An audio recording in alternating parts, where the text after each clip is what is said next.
हे सगळं. मुलं कुठे आहेत? अहो त्या त्यांना ऑफिस आहे ना. त्यातून माहितीये का तुम्हाला समीर आणि सीमाने किती मेहनत घेतली बघा हे सगळी पार्टी अरेंज करायला. या मी ठेवते. तुम्ही झोपा बरं आता मी आवरते सगळं. आता हे सगळं आवरायला कधी गॅलेक्सी येणार की काय? ती कसली आहे आवरायला. तिने मला 2 गाणी लावून थोडी मदत केली तरी खूप झालं. त्यातच खुश आहे मी. तुझी कमाल आहे शुभा. कोणी एवढंच जरी तुझ्यासाठी केलं तर किती तुला बरं वाटतं ना. ते पण साध्या यंत्राने. यंत्र असलं म्हणून काय झालं. आपल्यासाठी कोणी थोडंसं जरी काहीतरी केलं ना तरी कृतज्ञता वाटायला पाहिजे की. खरंय खरंय. शिवा जरा बस ना. अहो बस काय मला आवरायचंय तेवढं बसा काय. बस बस. मला तुला एक सांगायचं आहे. माझं आजचं सकाळचं स्वप्न. हो ना. आता ते उद्या सकाळी सांगा. सकाळी सकाळी तुझं सुरू होईल.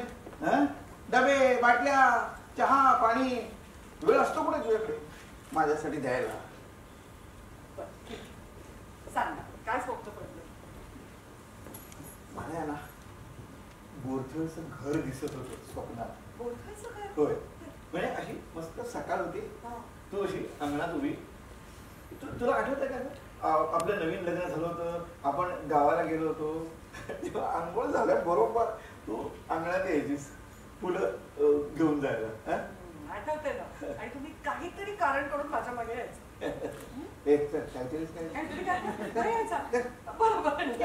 बरं ठीक आहे.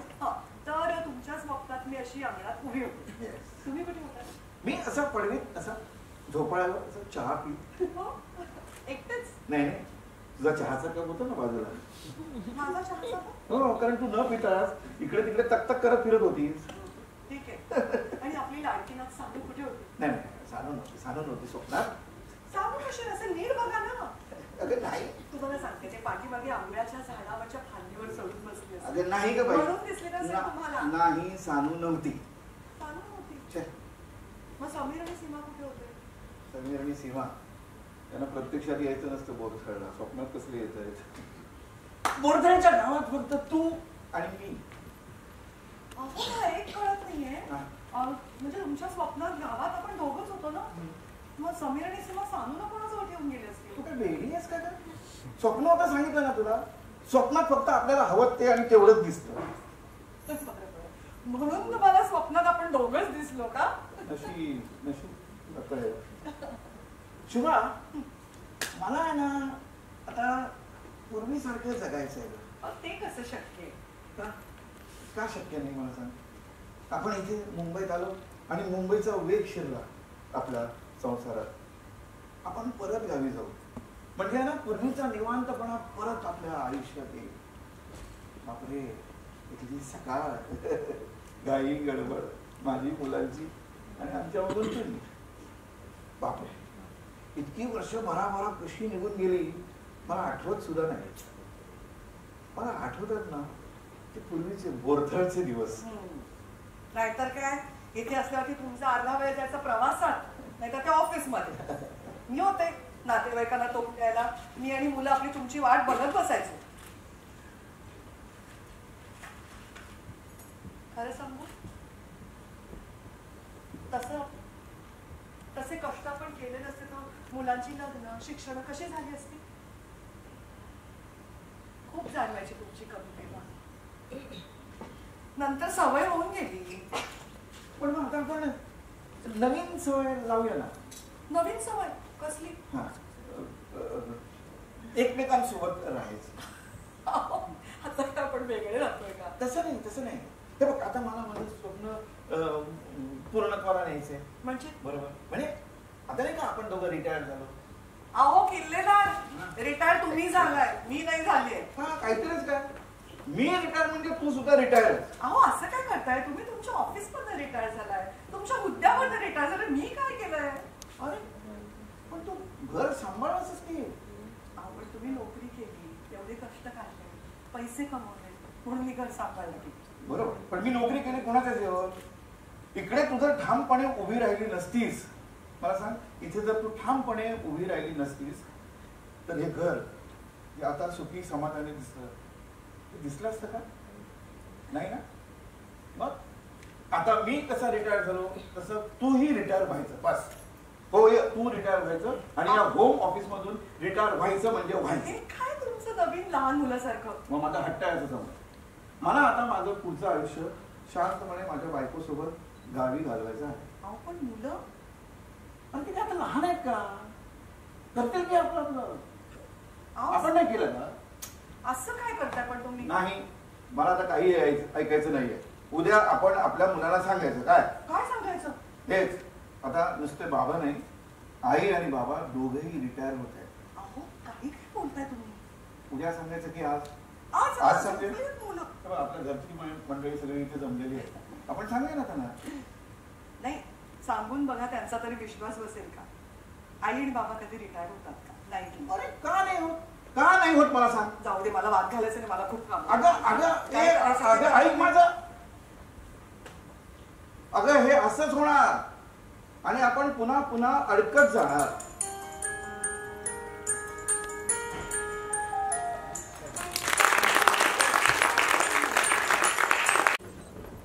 कठीण वाटतंय ना.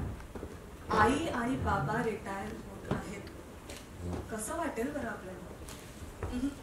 पण स्टार प्रवाह या महाराष्ट्राच्या नंबर 1 वाहिनीवर येत्या 2 डिसेंबर पासून दुपारी 2:30 वाजता आई आणि बाबा रिटायर होत आहेत ही मालिका लवकरच सुरू होते. रिटायरमेंट या विषयाशी आपण किती लवकर जोडले गेलोय बघा ना. म्हणजे आपण पैसे कमवायला लागल्यापासून रिटायरमेंटची स्वप्न आधी पाहायला लागतो. पैसे कमवून ठेवायचे, इन्व्हेस्टमेंट करायची, सेव्हिंग करायची. पण ते इन्व्हेस्टमेंट मोडायचं कधी, रिटायर झाल्यानंतर. कारण काय आहे, परदेशवारी बायकोला घडवायची आहे, मुलांना घडवायची आहे. मुलं करतील की आपलं आपण, पण बायकोला जर परदेशवारी घडवायची असेल तर रिटायरमेंट नंतर नक्की तुला परदेशात नाही ना, ही ग्वाही तिला आपणच देतो. अहो परदेशातच कशाला, तर आपलं घर गावात एक छोटस टुमदार घर असावं अशी प्रत्येक मराठी मनाची इच्छा असतेच की. आणि म्हणून ते घर घ्यायचं आणि ते घर बांधायचं, मात्र घरात राहायला रिटायरमेंट झाल्यानंतरच जायचं, असं एक स्वप्न सुद्धा सर्वसामान्य माणसांनी पाहिलेलं असतं. खरं तर रिटायरमेंट हे सर्वसामान्य माणसाच्या आयुष्यात आजूबाजूला घडणाऱ्या एक महत्वाच्या गोष्टींपैकीच आहे.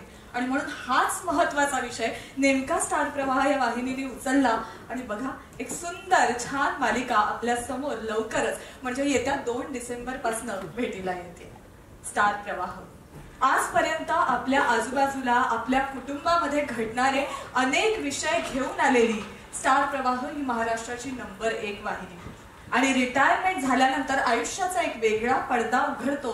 तसंच काहीसं या मालिकेच्या बाबतीत सुद्धा घडणारे, या मालिकेतनं नक्की काय वेगवेगळे पैलू आपल्याला पाहायला मिळणार आहेत, पाहूया या मालिकेची एक झलक. या पत्रकार परिषदेनिमित्त जमलेल्या आपल्या सगळ्यांचे, सगळ्या पाहुण्यांचे, सगळ्या कलाकारांचे आणि पत्रकार मित्रमंडळींचं खूप स्वागत. मी धनश्री. शाळेमध्ये 10वीच्या वासंतिक वर्गामध्ये नेहमी एक विषय असायचा, आई रिटायर झाली तर. आणि मग पुढे आपल्याला एक भला मोठा निबंध लिहावा लागायचा. तेव्हाच आपल्याला खरं तर टेन्शन यायला लागलं, अरे बापरे असं खरंच घडलं तर. पण ते खरंच घडलं तर नक्की काय होऊ शकतं याची एक झलक आत्ता आपण पाहिली. असे वेगवेगळे पैलू उलगडत जातील जेव्हा मालिका सुरू होईल आणि आपण ती प्रत्यक्ष पाहायला जाऊ. पण आत्ता आपण टाळ्यांच्या गजरात स्वागत करूया या मालिकेमध्ये आईची भूमिका साकारत असलेल्या ख्यातनाम अभिनेत्री निवेदिताताई सराफ यांचं आणि बाबांच्या भूमिकेमध्ये सुप्रसिद्ध अभिनेते मंगेश कदम यांचं.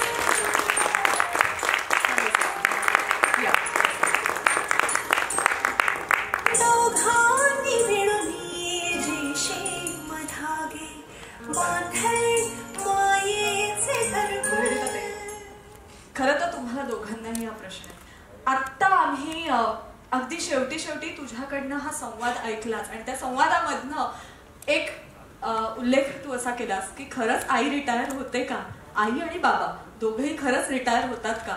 मला तुमच्याकडनं जाणून घ्यायचंय, खरंच होतात रिटायर खऱ्या आयुष्यामध्ये.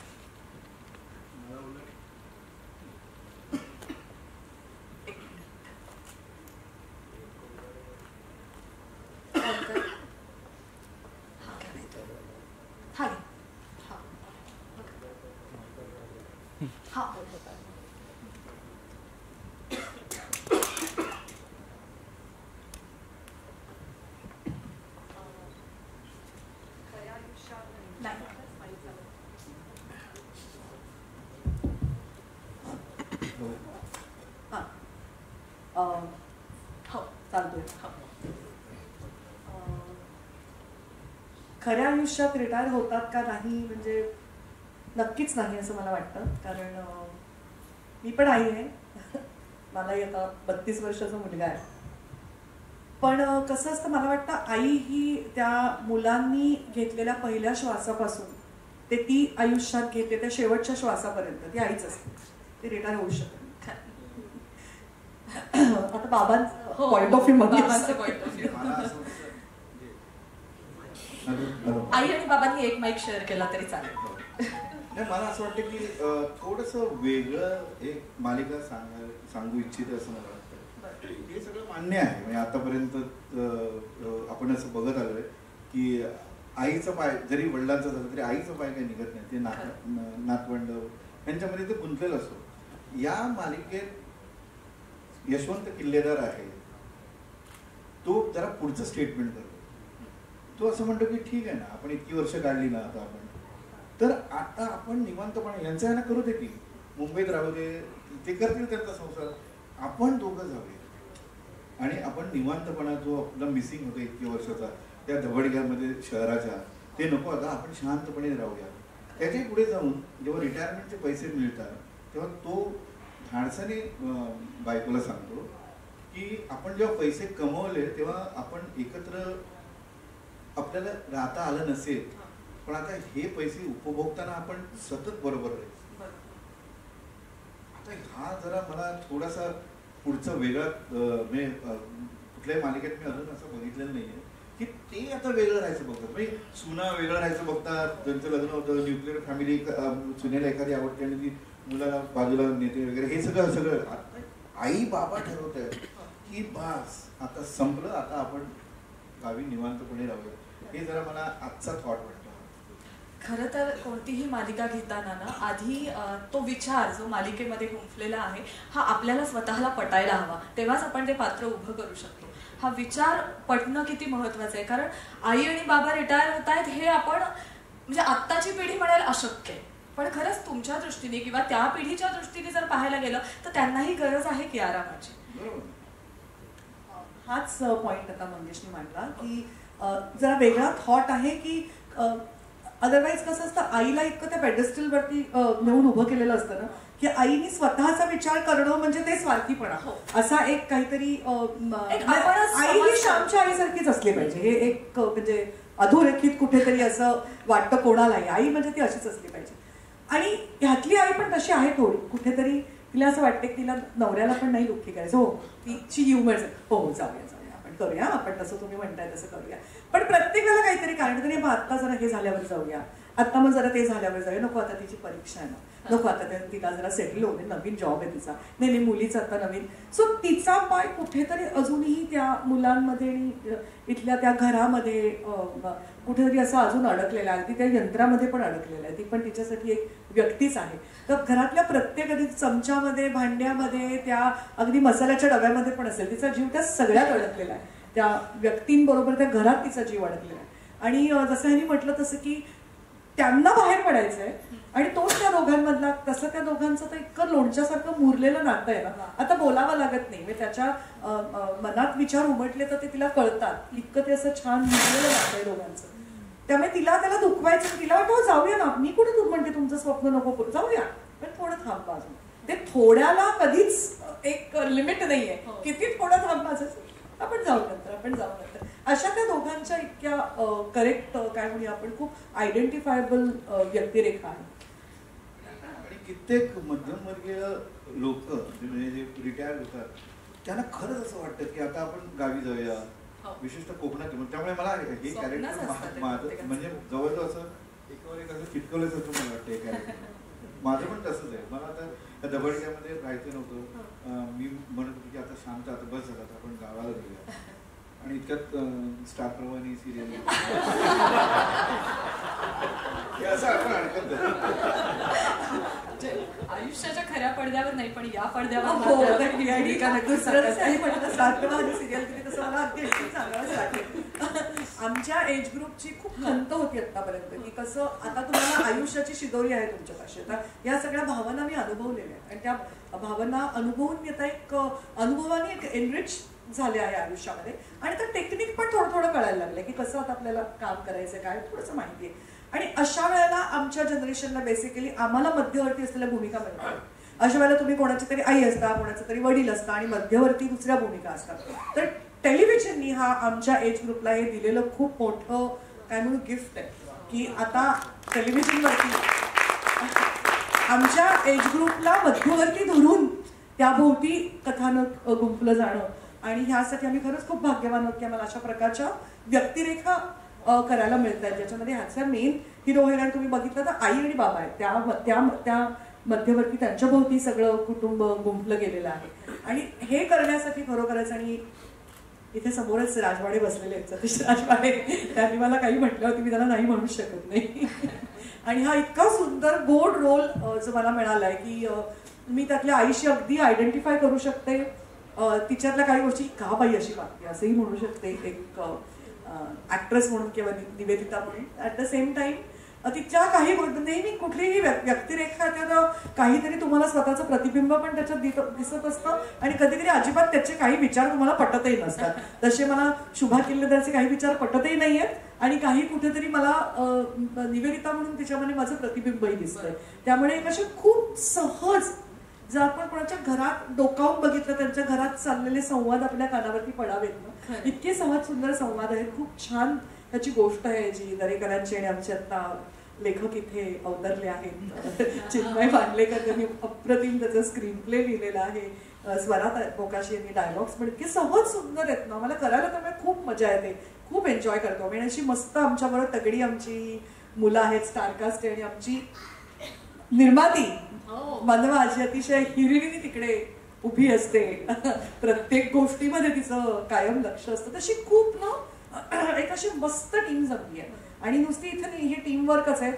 चॅनलकडची तिकडची टीम पण तेवढीच स्ट्रॉंग तेवढीच सक्षम आहे. आपल्याला प्रोमो बघितल्यावरती कळतच की त्यातलं झिस्ट काय आहे. हा एक प्रोमो बघितला की तुम्हाला सगळे कॅरेक्टर करतात कोण काय करतंय सांगायची गरज नाही. इतक्या छान रीतीने ते प्रतीत झालेलं आहे आणि अतिशय सहज स्वाभाविक अतिशय ऑर्गॅनिक पद्धतीने हे कथानक जातं पुढे. म्हणजे एखाद्याला असं वाटू शकतं अरे आमच्या घरामध्ये ही गोष्ट यांना कोणी सांगितली ही कशी काय दिसली. इतकं ते स्वाभाविक सहज आहे. आणि दुसरी गोष्ट म्हणजे असं विलन काही नाही आहे. विलन आहे ती परिस्थिती किंवा व्यक्तिरेखांमधला संघर्ष.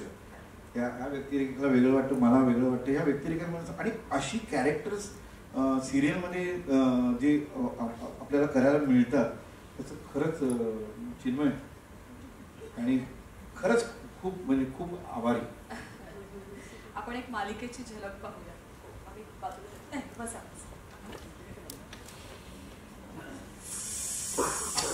प्रमुख श्री सतीश राजवाडे आणि या मालिकेच्या निर्मात्या मनवा नाईक यांना दोघांनाही रंगमंचावर आमंत्रित करतो.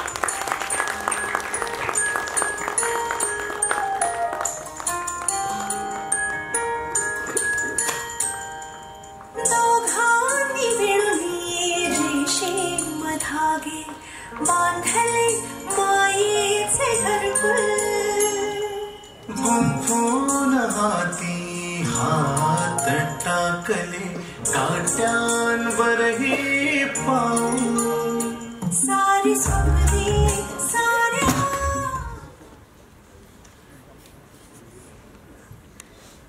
तुम्हा दोघांचंही स्वागत आहे.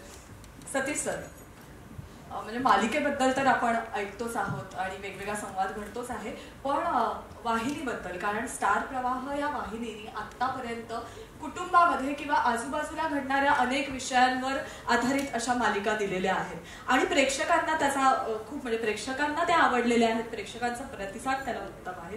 पुन्हा एकदा अशीच आई आणि बाबा किंवा कुटुंबातलीच एक छानशी मालिका आमच्या समोर येते तर काय सांगाल या वाहिनीबद्दल आणि हे जे वेगवेगळे विषय वाहिनी घेऊन येते त्याच्याबद्दल. नमस्कार. दरवेळीप्रमाणे पुन्हा एकदा आमच्या विनंतीस मान देऊन एवढ्या मोठ्या संख्येने तुम्ही प्रत्येक वेळी येतात. मनापासून आभार. Thank you so much. तुमच्यामुळेच आम्ही आमच्या रसिक प्रेक्षकांपर्यंत पोहोचू शकतो. आणि तुम्ही विचारलेल्या प्रश्नाचं उत्तर असं की आज फार अभिमान वाटतो या स्टार प्रवाहाच्या टीमचा एक सदस्य स्वतःला म्हणून घ्यायला. कारण का ज्या पद्धतीने आमची अख्खी टीमच्या आधी आमची मॅनेजमेंट ज्या पद्धतीने आम्हाला सपोर्ट करतं की तुम्ही अशा वेगवेगळ्या गोष्टी, अशा वेगवेगळ्या कथा रसिक प्रेक्षकांपर्यंत न्या, त्या पोचवा, त्याच्याबद्दल खरंच खूप अभिमान वाटतो आणि आनंद वाटतो की आम्ही एका अशा मालिकेचे, अशा वाहिनीचे भाग आहोत जे आपल्या अवतीभोवती घडणाऱ्या गोष्टी रसिक प्रेक्षकांपर्यंत एवढ्या सक्षम पद्धतीने पोहोचवू शकतो. जसं मगाशी मंगेश साहेब पण म्हणले, निर्गताई पण म्हणाला की आपल्या प्रत्येकाच्या आयुष्यातले पहिले हिरो आणि हिरोईन आई आणि बाबाच असतात आणि आज त्यांचीच गोष्ट जेव्हा सादर करायला मिळते तेव्हा ती कदाचित नेव्हर एंडिंग असू शकते. कारण का त्यांची मुलं कधीतरी पुन्हा एकदा आई वडील होणार असतात आणि त्यांची मुलं पुन्हा एकदा कधीतरी आई वडील होणार असतात. तर आई बाबा हे सर्कल ऑफ लाईफ आहे जे कधी रिटायर होऊ शकत नाही आणि त्याच्यावरच भाष्य करणारी जर मालिका आपण रसिक प्रेक्षकांपर्यंत पोहोचवणार असू तर त्याच्यातले केवढे कंगोरे आहेत, त्यात केवढे पैलू आहेत, त्यात किती पदर आहेत त्या गोष्टीला सांगायला, हे खूप छान पद्धतीने सचिन दरेकर आणि चिन्मय मांडलेकर उलगडत आहेत. त्यामुळे माझी खात्री आहे की असे विषय आम्हाला सातत्याने सादर करायला मिळतील. कारण ते एक वाहिनी म्हटल्यानंतर आपल्याकडे वेगवेगळ्या पद्धतीचे विषय असतात, पण जे असे मनाला भिडणारे किंवा टचकन डोळ्यात पाणी आणणारे खरे वास्तववादी विषय जेव्हा मांडायची संधी मिळते आणि तुमची वाहिनी तुमच्या पाठीमागे इतकी खंबीरपणे उभी असते तेव्हा अभिमान वाटतो की आम्ही स्टार प्रवाह या टीमचे सदस्य आहोत.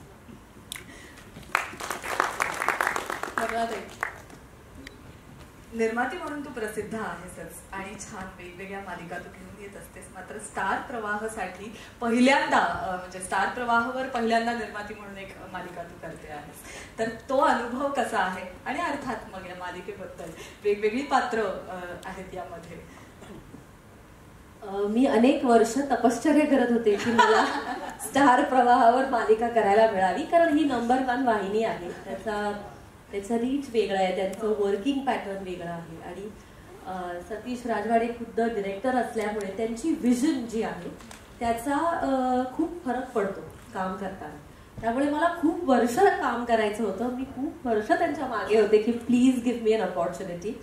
आणि मला वाटतं मी खूप लकी आहे की फक्त अपॉर्च्युनिटी नाही तर अशी अपॉर्च्युनिटी मिळाली जिथे विषय वेगळा आहे. तर सिरियल्समध्ये आपण लव्ह स्टोरीज बघतो, तर आता आमची सिनियर सिटीजन्सची पण लव्ह स्टोरी आहे. आमचे हिरो हिरोईन 60 वर्षाचे आहेत, त्यामुळे एक वेगळा विषय आहे. आई बाबा म्हटल्यावर मुलं आलीच, त्यांच्याशिवाय आई बाबा होऊच शकत नाही. त्यामुळे आमच्याकडे मस्त मुलांच्या पेअर्स आहेत, त्यांच्या पर्स्पेक्टिव्हची आणि त्यांना आई वडिलांबद्दल काय वाटतं ह्या पर्स्पेक्टिव्हची सुद्धा ही मालिका आहे. खरं मनापासून सांगायचं तर ही मालिका जेव्हापासून आम्ही काम सुरू केलं म्हणजे दरेकर, चिन्मय, स्वराताई, सतीश हिमसेल्फ, तेव्हापासून माझ्या आई वडिलांकडे बघायचा पर्स्पेक्टिव्ह बदलला. माझ्या मनात अनेकदा असं येतं की am I going to let them retire, किंवा हे मी करते ते चुकीचं आहे का, किंवा हे मी करते ते बरोबर आहे का. कारण आमच्या मालिकेतली प्रत्येक पात्र तुम्हाला वेगवेगळ्या पर्स्पेक्टिव्हने आई वडील दाखवतात. म्हणजे आई वडील आहेतच, पण मुलं वेगवेगळ्या पर्स्पेक्टिव्हने आई वडील दाखवतात. काही शाणी आहेत, काही वात्रट आहेत, काही मस्तीखोर आहेत, काही डिमांडिंग आहेत, काही गिव्हिंग आहेत. आणि मला त्या सगळ्या पात्रांमध्ये जज करते की मी त्यांच्यामध्ये कुठे बसते. आणि ही मला या सिरियलने दिलेली देण आहे असं मला वाटतं. I have to thank Satish, कारण हा विषय त्याचा आहे, हा त्याच्या मनामध्ये अनेक वर्ष होता आणि त्यामुळे पहिल्या क्षणापासून त्याच्या मनातला हा विषय आहे, त्याला आत्मसात झालेला हा विषय आहे. त्यामुळे आमच्या सगळ्यांच्या कामामध्ये सतीश राजवाडे यांचा तो विषय डोकावतो.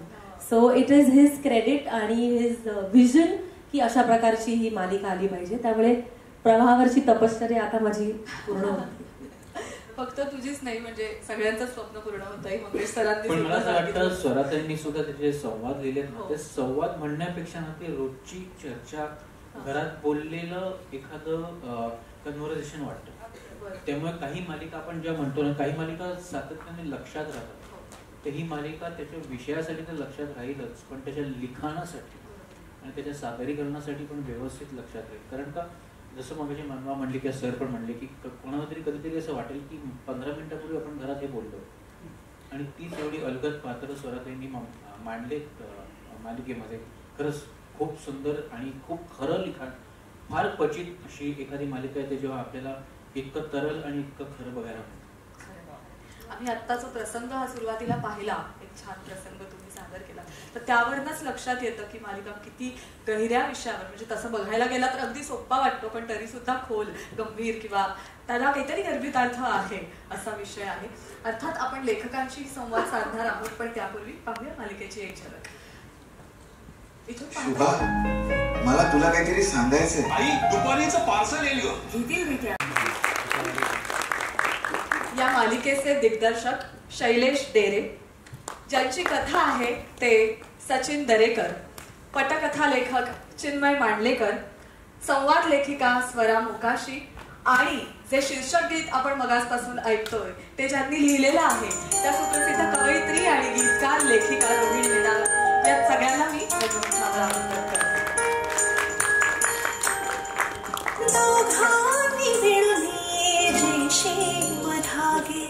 बांधले मायेचे घरकुल, गुंफून हाती हात टाकले काट्यांवरही पाऊल, सारी स्वप्ने साऱ्या आशा बंदिस्त मनात ठेवून, दिली पिल्लास नवी उभारी सदा पंख स्वतःचे देऊन, पाखरांनी शोधले त्यांचे आकाश, त्यांच्या झगड्याला वेगाचा आवाज.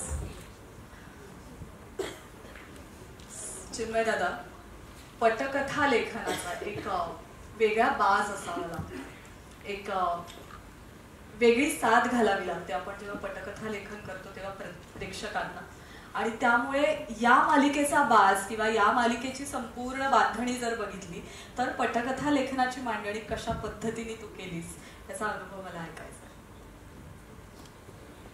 नमस्कार. खरं तर माझा पेपर खूप सोपा होता, कारण मी ह्या टीम मध्ये खूप शेवटी जॉईन झालो. माझ्या खूप आधी सतीश, सचिन आणि मनवा या तिघांनी खूप ह्या मालिकेच्या कथेवर काम केलं होतं.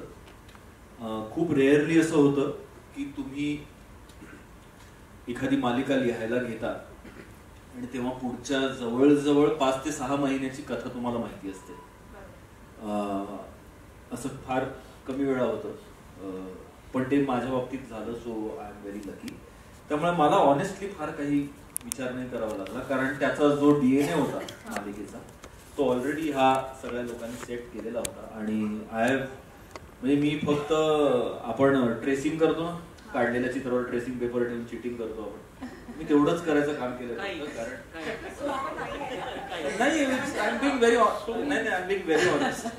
कारण पात्रांची मुळात नाही, मी का म्हणतोय, कारण पात्र कशी असणार आहेत ह्याचं बेसिक कॉन्फ्लिक्ट काय आहे, ही जाणार कुठे आहे कथा. कारण नॉर्मली मालिकेच्या बाबतीत आहे ना, पहिला प्रोमो सगळ्यांना सुचतो, दुसऱ्या आठवड्याचा पहिला एपिसोडही लोकांना सुचत नाही. सो पण इथे सुदैवानं तसं नव्हतं. मी म्हटलं तसं सचिनने ऑलरेडी, म्हणजे माझ्या हातात एक जवळजवळ 4 ते 5 महिन्याच्या स्टोरीचं डॉक्युमेंट पहिल्यांदा मी वाचलं. आणि म्हणजे सतीश बरोबर मी अनेक मालिका केलेल्या आहेत, दिग्दर्शक तो आणि मी लेखक, अशा असंभवपासून अनेक.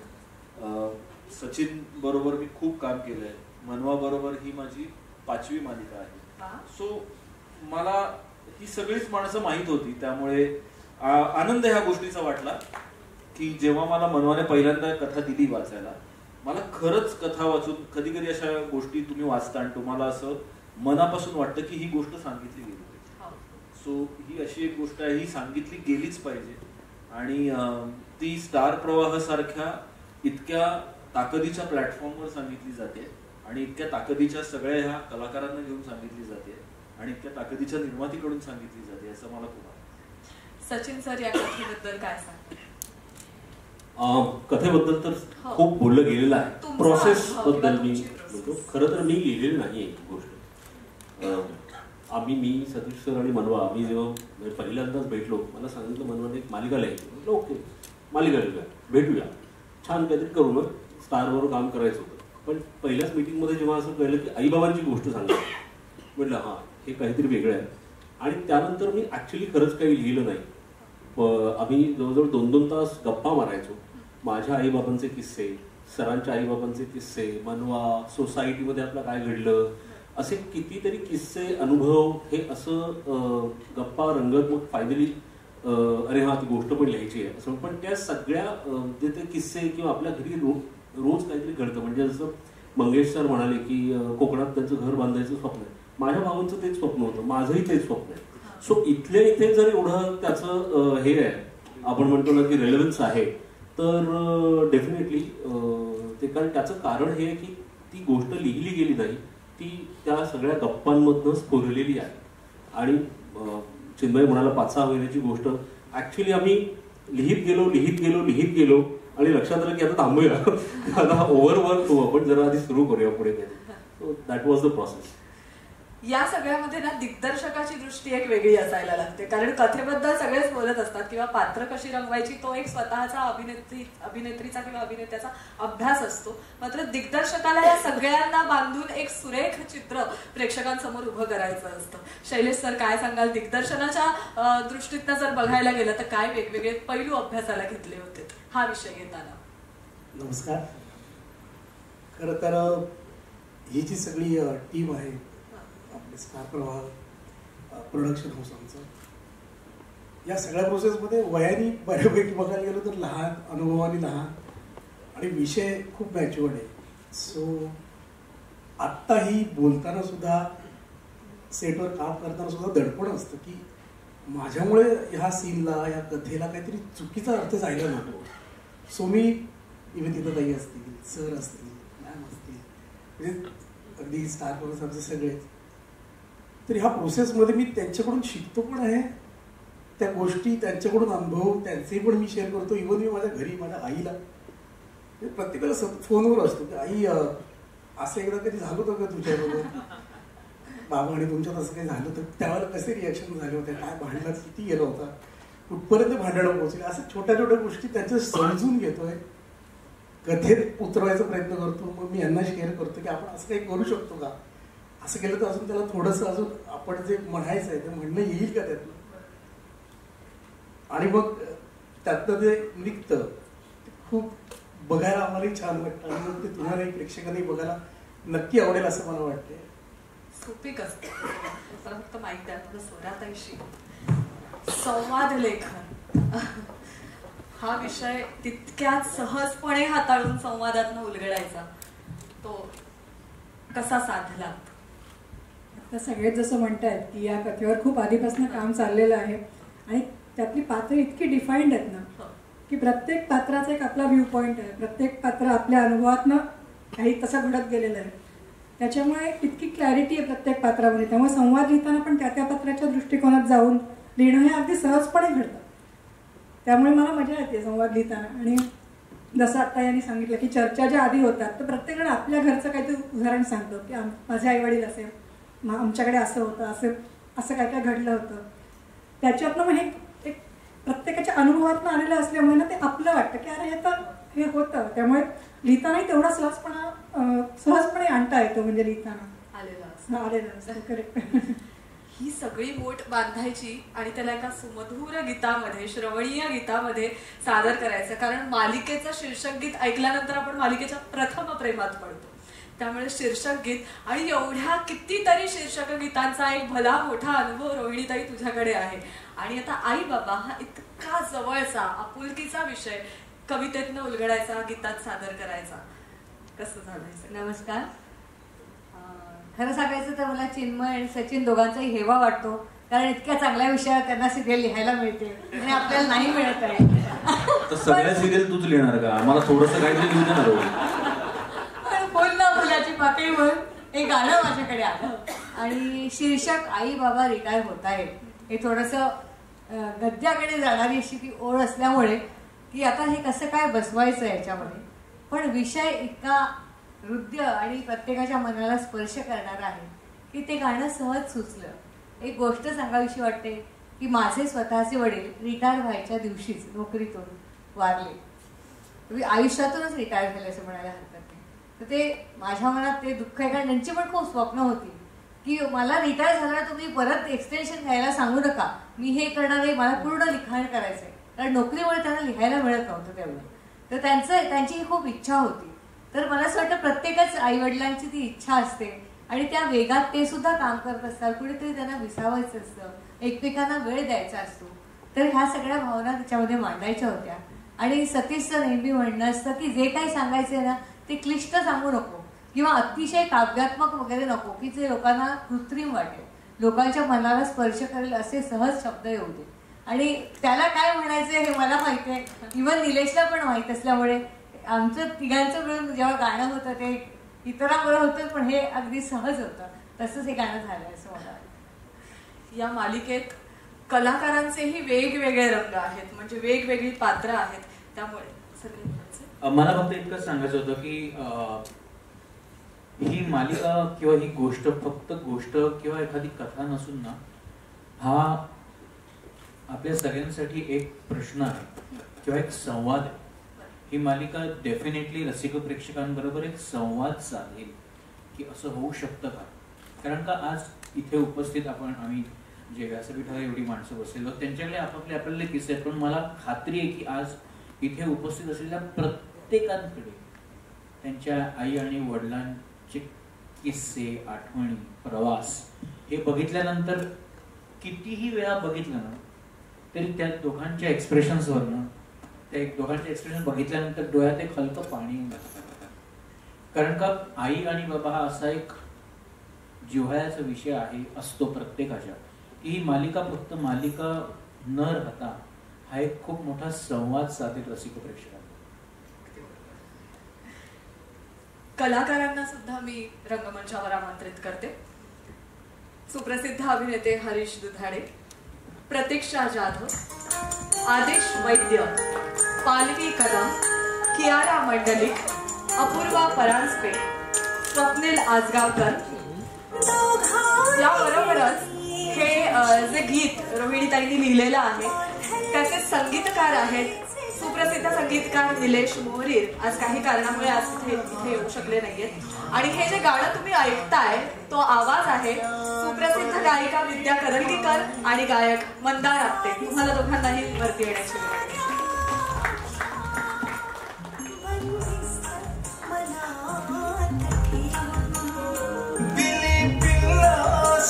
नवी उभारी सदा पंथ स्वतःचे देऊन एक मोठी स्टारकास्ट आहे. त्यामुळे सगळ्यांच्या वतीने हरीश तुला मला विचारायचंय, हे पात्र रंगवताना आई बाबा हे तर मुख्य भूमिकेत आहेत, हिरो हिरोईन आहेत असं आपण म्हणूया, पण हे पात्र तुझं जे आहे ते रंगवतानाचा अनुभव मला सांगशील? माझ्यासाठी टेलिव्हिजनला आजपर्यंत जेवढी कामं मी करत आलो आणि जेवढी पात्र मी केली, तर मला असं वाटतं की पहिल्यांदाच सतीश सर, मनवा, चिन्मय दादा किंवा सगळ्या टीमनी हा जो विश्वास मला दाखवला की ह्या पात्रामध्ये हरीश कसा दिसू शकतो, तर हा विचार मी स्वतः बाबतीत कधीच केला नव्हता. आणि अबाउट स्टार प्रवास सांगायचं तर मी स्टार किड होतोच या आधी. सो मला घरी परत आल्यासारखा एक फील आला, कारण या आधीची एक मालिका मी केली होती, आम्ही प्रोमो पण एकत्र केले होते. सो डेफिनेटली प्रोसेस वेगळी आहे, कारण आजपर्यंत एक रांगडा गडी किंवा पोलीस इन्स्पेक्टर, गाडी वाढलेली, हाणामाऱ्या हेच सगळं मी करत आलो. पण ह्यावेळी एक्झॅक्ट उलटी प्रोसेस आहे. आणि दिग्दर्शक आमचे, त्यामुळे संवाद असेल, दिग्दर्शन असेल, हे छोट्या छोट्या गोष्टींमधून एक एक सीन आम्ही फुलवतोय सध्या.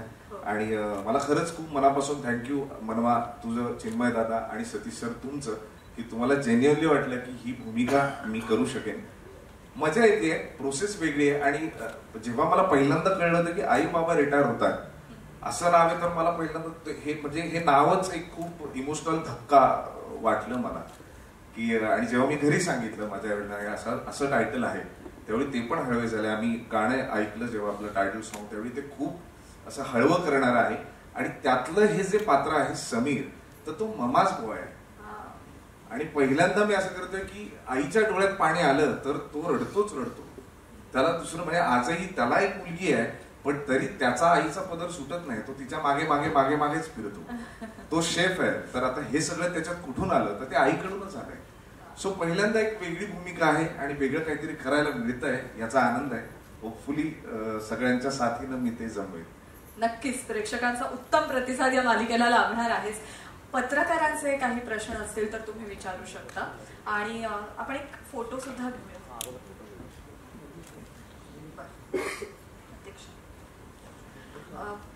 प्रतीक्षा सुद्धा इथे आहे. प्रतीक्षाला बरं वाटत नाहीये, तर तुम्ही जरी आतमध्ये बसलात किंवा फोटो नंतर तरी चालेल. ठीक, आपण फोटो काढूया आधी.